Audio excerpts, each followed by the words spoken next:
Today, this is a National Historic Site in Georgia.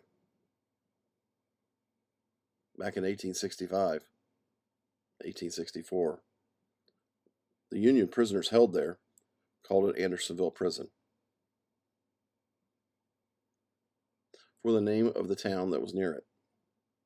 The Confederates had named it Camp Sumter, for an honor of the county that it was in. I wonder if that county even thought that was an honor after these folks were there. In total, 45,000 Union soldiers were held there at one time or another.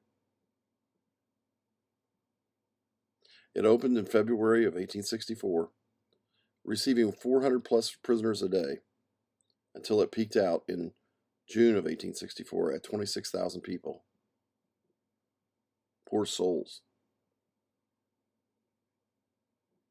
It was thought that with all the fighting going on in Richmond, Virginia,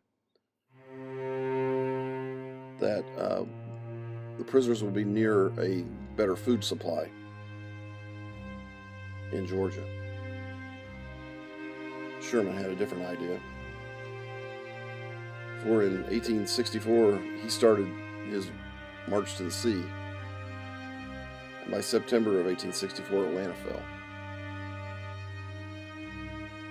At that point, they started moving the prisoners out of the prison at a very fast rate. But the damage had been done.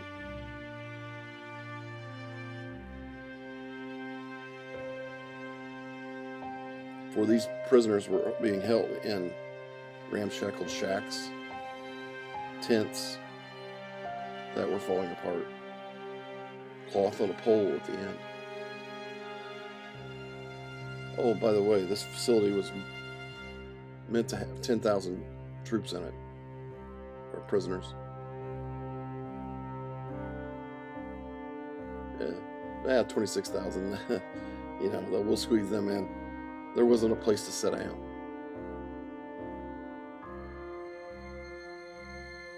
Planning was poor in the area because it was built so quickly. It wasn't enough that it was built for 10,000 and they put 26,000 in it. They didn't have enough food.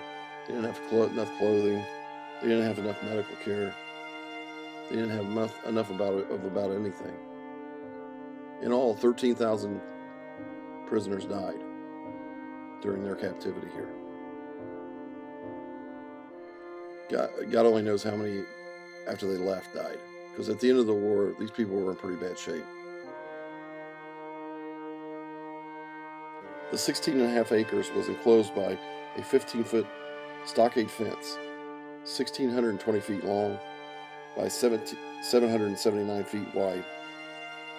But 19 feet of the inside of the wall was a no man's area called a deadline. It encircled the interior of the wall, so you couldn't get within 19 feet of the wall, or else the guards in the pigeon roosts every 30 feet on the top of the fence would shoot you.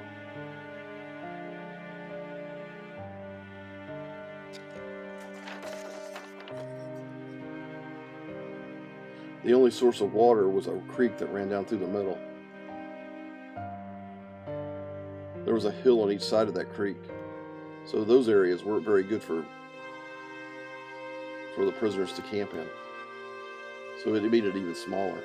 So 16.5 acres sounds like a lot, but when you take out 19 feet of the perimeter, all the way around it, it's a lot of area you take out, along with a creek running down the middle that, by the way, smelled to high heaven. Do you remember the part about the no toilets? Well, that's what it ended up being. The camp was covered with vermin all over. That's what one soldier said. You could not sit anywhere. You might go and pick the lice off of you for an hour and sit down and for a second and you were covered again.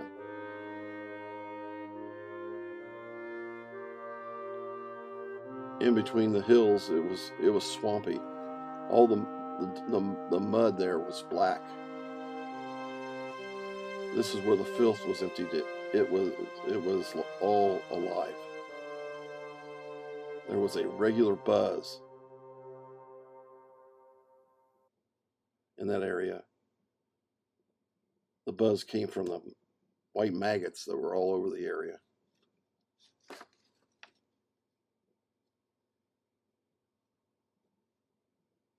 In the end here, you see these tombstones. They have numbers at the top of them.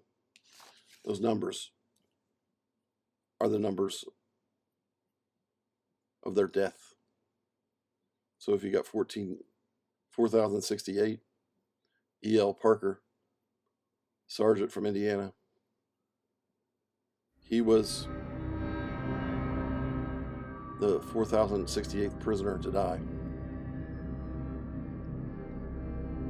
Then you have A. Wolf, 4,069. He was the next guy to die from Pennsylvania. And so on. Andersonville prison. The end result